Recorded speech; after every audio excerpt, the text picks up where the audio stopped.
Abdoul Aziz Faye moo di maire bu Fass Gueule Tapée Colobane nekk itam membre bu taxawu Sénégal waaye itam secrétaire général bu mouvement républicain sénégalais Abdoul Aziz Faye ñoo ngi leen nuyu. maa ngi leen di nuyu di leen fay Issa ci plateau bi ngeen ma invité ma ñëw fekk si di nuyuwaale aussi Pape Sané.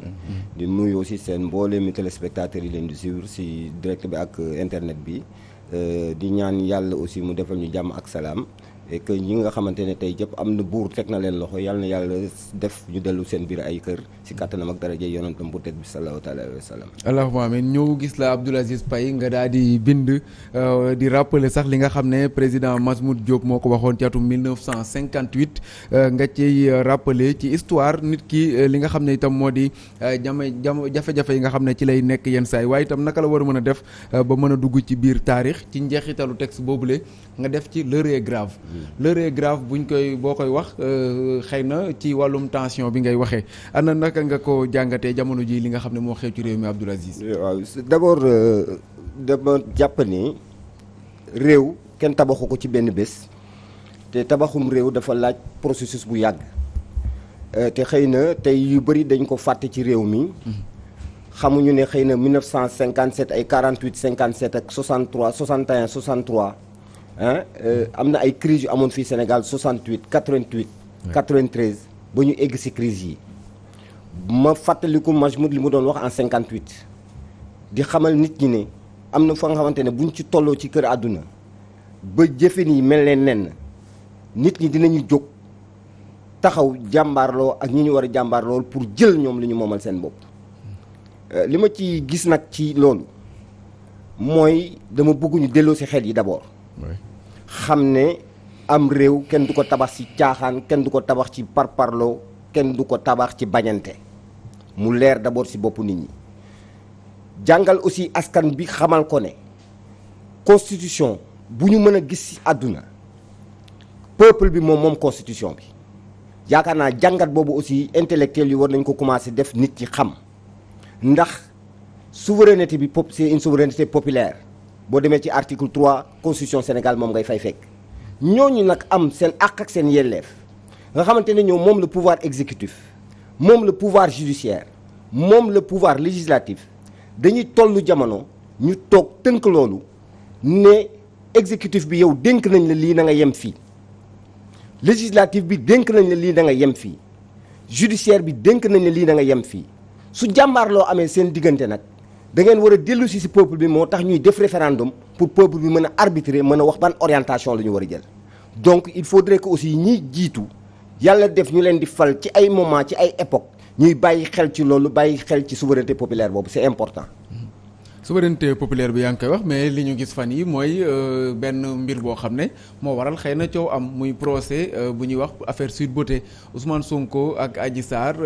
ñu waroon a jàkkaarloo waaye finalement dañoo renvoyé procès bi ba talaata bi ñu dëgmal déjà bi nga gisee mbir yi nga xam ne moo ciy topp yow lan nga ci wax est-ce que da ngay bokk ci Sénégalais yi jàpp que ni jaru ko woon wala da nga jàpp que ni aussi jar na ko maanaam ñu mën a dem ci procès àtte ko une bonne fois pour toutes. waaw d'abord nga jéggal ma Moussa.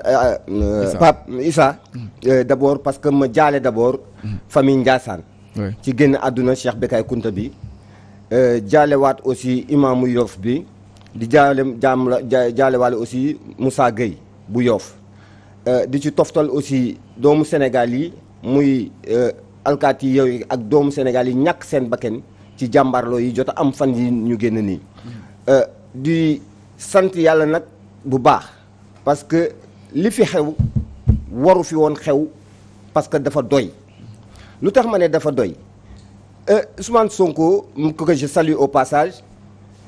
qui est un frère un camarade. Ouais. Je suis dans le cadre aussi de Yewwi Askan Wi. Et que nous soutenons aussi parce que boo nekk ak seen doomu ndey mu nekk ci mbir nekk ci jàmbaarloo ak ku ko pour doole da ngay taxaw aussi nga jàppale ko pour aussi mu mën a jëm kanam mais yaakaar naa jarul woon coow. convoqué nañ ko. war na dem wuyu ji justice nañ ko bàyyi librement mu dem wuyu ji justice bi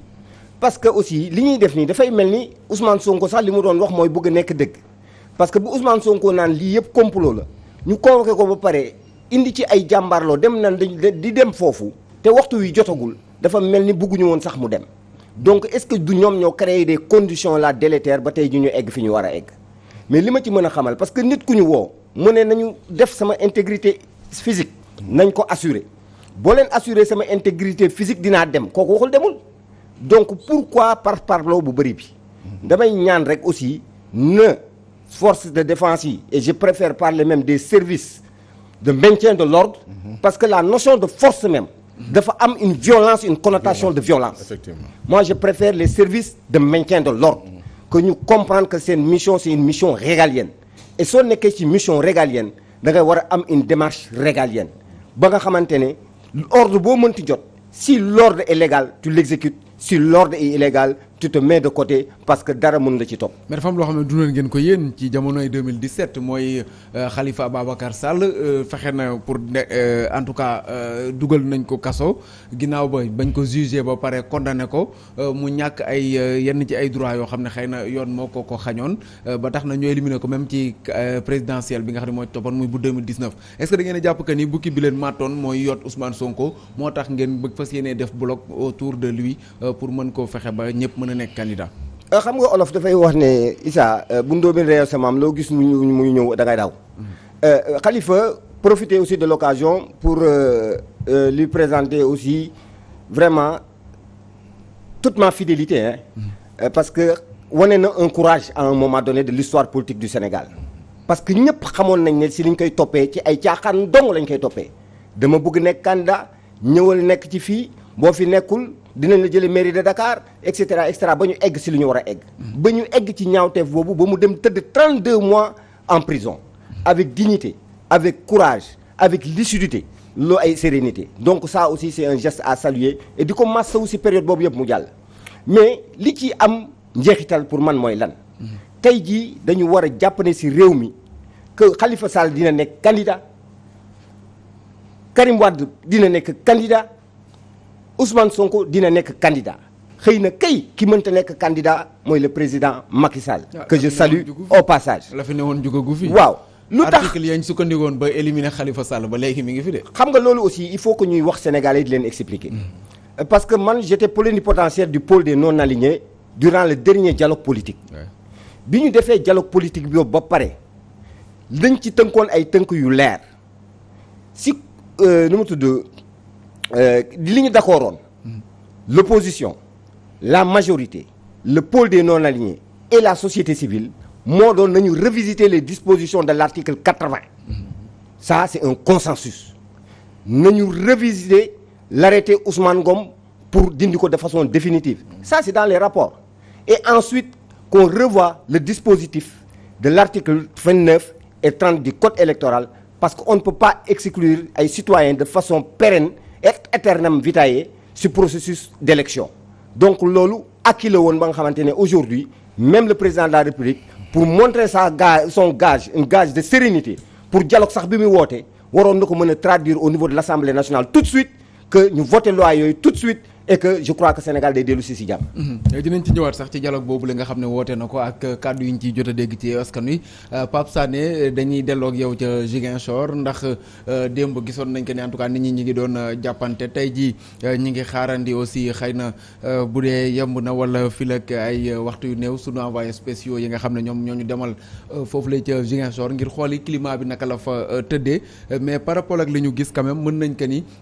dafa mel ni xëy na am nag dal tuuti Pape Sané ci violence yi ñu fa doon en tout cas jàppante yi ñu fa doon nemmeeku diggante takk der yi ak ay manifestants yu bëggoon a baare li wër kër Ousmane Sonko ngir bañ ñu jaar fa jëli ji ko. Issa da nga may permettre d'abord ma nuyu monsieur le maire nuyu également population Fann Gueule Tapée yëpp mais tu sais le comble de l'ironie dans cette histoire boobu ne la situation revient au calme mooy que le calme n'aurait jamais dû quitter la ville de Ziguinchor bu doon logique pour logique rek la ba tey ji calme ba fa ne woon barkati démb weer bee passé ba nii c'est ce calme là qui devait en fait exister moom la mais le drame Issa le drame mooy que quelque part monsieur le maire l'a dit tout à l'heure quand Ousmane Sonko parle de complot quand ses partisans pensent que tout est fait pour que ñu empêcher ko mu nekk candidat également ñuy xalaat et légitimement que voilà il y a des dispositions qui sont en train d'être prises pour arrêter locaux pour lii pour lële loolu yëpp dafa nekk benn genre cocktail bi nga xam ne tu as la nette impression que il y a des gens autres laa la wax autres que la justice parce que ba tey jii ñuy wax yow il y a pas un acte de justice bi nga xam ne formel bu ne Ousmane Sonko lii wala lële donc c'est quelque part des gens qui ont décidé qui ont pris de leur propre chef de paralyser Ziguinchor de susciter la violence parce que tamit cette violence il faut que ñu wax ko elle a été suscitée c'est-à-dire autant on se disait que fii à Dakar suy dem tribunal wala di jógee tribunal y avait tout le temps des faits de violence amoon ay dérapages nit ñi jàpp ne que ci moom la woon mais tey jii qu'il se déplaçait à Ziguinchor le même problème c'est transporté vers Ziguinchor donc mooy qu'il y a un problème ce problème-là il faut qu'on règle c'est-à-dire il faut que déjà institutionnellement chacun dans ce pays mun a yem dans les limites yi nga xam ne moom la yoon may nga def ko tey la situation est revenue au calme alhamdoulilah espérons qu'elle va continuer d'être calme parce que tamit ça ne profite à personne autant les gars de Ziguinchor autant les ceux de Pastef ou les forces de défense et de sécurité yi nga xam ne tey ñu ngi ciy relever ay blessés ñu ngi ciy relever ay morts alors qu'on aurait pu éviter ça comme à Ngor on aurait pu éviter la mort de cette jeune fille qui a été enterrée. On aurait pu éviter c'est-à-dire tey jii bu ñu demee ba président de la République in fine ci mujjantal ba di jël ce dossier en main pour régler soi-disant un problème ba nga xam ne qui ne devait même pas être un problème. Qui ne devrait même pas être un problème donc quelque part Isa je n'accuse personne mais je dis que on a intérêt à ce que la paix nekk ci Sénégal partout ñii nga xam ne nag jàpp nañ ni que peut-être il faut que dëkk bi di baax il faut qu'il y ait des zones de tension il faut ceci il faut cela je crois que le moment est venu pour tous les Sénégalais ak boor bu ñu muntu doon qu'on leur dise assez parce que ça va ce n'est pas 2 personnes ce n'est pas 3 personnes encore moins 10 personnes ou 20 personnes qui vont tenir 17 millions de Sénégalais en otage et on a l'impression boobu nañu yoree tey jii impression boobu que tey dafa am ay nit ñi nga xam ne saa su leen neexee dëkk bi yëngatu su leen neexee dëkk bi calme rien n'explique laa la wax pic de violence bi amoon Ziguinchor rien n'explique également que 48 heures après on se retrouve en paix léegi dama doon waxtaan ak suma benn xarit bu ñu affecté foofu il y a 3 mois mu ne ma rek démb mu ne ma dama bëgg ñibbi si parce que man lii je ne comprends pas tey suba mu xëy mu ne ma attends y a un problème ma ne ko lu xew mu ne ma mais booy doon sànni xeer di kii ñoom ñëpp ñu ngi ma romb costume cravate foo romb ci koñ yi ñu ngi musique ñu ngi fecc et tout ma laaj ñu ne ma non ñu ngi communion mu ne ma booy doon sànni xeer ñu ngi communion. jàppoo ne génn Ousmane Sonko démb gi am na ci loo xam ne influencé na ko si maanaam calme bi le fait que mu génn nit ñi gisaat ko xëy na seen xel dal ñu xam ne mi ngi dans la paix dans la sécurité ak yooyu noonu. waaw mais Issa mooy li ñu doon wax démb c'est-à-dire que dès l'instant où il y a la bulle qui a été jetée. Oui. Que takk der yi blindé yi. GIGN sans communiquer wax dañ ko ñëpp ñu ngi Ziguinchor et puis nit ñi di ko gis et que y a aucun démenti officiel ou bien y a aucune communication officielle donc loolu ça a concouru à cette situation c'est vrai que quelque part ñoom li ñu doon ragal y en a même qui disaient que Ousmane Sonko mu ngi Guinée-Bissau d'autres qui disaient que Ousmane Sonko mu ngi ci bois sacré bi ñii naan mu ngi ci biir armoire mais hier mu génn c'est-à-dire les sceptiques ñi nga xam ne ba tey ji i douté mu jaral leen ñuy rey seen bopp ci mbedd bi démb bi mu gisee la tension a baissé d'un cran mais il faut que la tension continue de baisser c'est pas normal ñuy nekk ci dëkk bi nga xam ne 24 heures sur 24 on est sous tension mënul nekk. Abdoul Aziz Paye édile nga nekk premier magistrat bu ville bu commune bu Colobane Fass Gueule Tapée gis nga violence yi nga xam ne moo am ci dëkk bi manifestation yi ak jafe-jafe yi muy jur est-ce que tey li nga xam ne moo waroon dëgg ci yan camp ñoo war a jël des responsabilités aussi lan lañu war a mën a def même pour que ñu aar ko parce que boo xoolee bëri na fi ay yàqu-yàqu yoo xam ne nemmeeku nañ ko fi même bu dul sax xëy na nit ñi nga xam ne ñoo ci ñàkk seen bakkan loolu moo ci gën a grave mais déjà rek dëkk yi nii li ngay gis mooy ay commerce yu bëree bëri yoo xam ne saccagé nañ ko. waaw bon di baal di masawu ñooñ tamit Issa di xamal rek que ne il faut que état bi joue pleinement son rôle état son rôle c'est un rôle régalien. si limitu pouvoir yi mu am pour def ko loolu il faut que nit ñi xam ko citoyens yi bu ñu demee bay taxaw di défier les services de sécurité vous m'excusez parce que moi le terme force de défense et de sécurité je veux pas les services de maintien de l'ordre di def ak face à face ak ñoom bombe la tu sais la violence légitime c'est le monopole de l'État c'est-à-dire État bu buggee créer des ba pare ñu encadrer ko voilà bu ñu buggee créer des conditions d'une paix durable c'est-à-dire que aujourd'hui dinañu def lépp pour créer les conditions d'une paix durable mais j'ai rebondi dama xam ne coow li yëpp lu ko jar lu ko fi jar gisuma lu ko fi jar bokk bu fekkee ne affaire candidature rek la xawma ban alchimie parce que j'aurais aimé poser au Conseil constitutionnel une seule question est-ce que le président Macky Sall en exercice est-ce qu'il est rééligible en 2024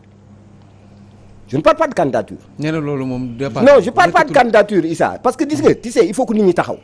parce que la constitution de 2001 dit que le président n'est rééligible qu'une seule fois. Macky a été réélu oui ou non. à partir de ce moment il ne peut plus être rééligible. c'est la question de fond. on ne pose pas la problématique en termes de candidature il faut que mu leer ci bopp nit ñi parce que débat la bu ñu entretenir Sénégal depuis très longtemps alors que c'est pas le véritable débat. il faut faire attention. dañu war bu ñu toogee ci plateau yi di éclairer population yi di éclairer peuple bi di wax ak nit ñi ñu xam ne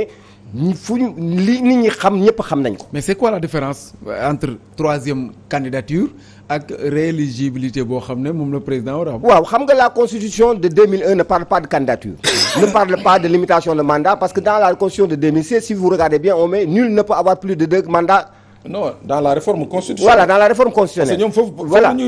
voilà déjà loolu problème la. Nul ne peut avoir plus de 2 mandats consécutifs.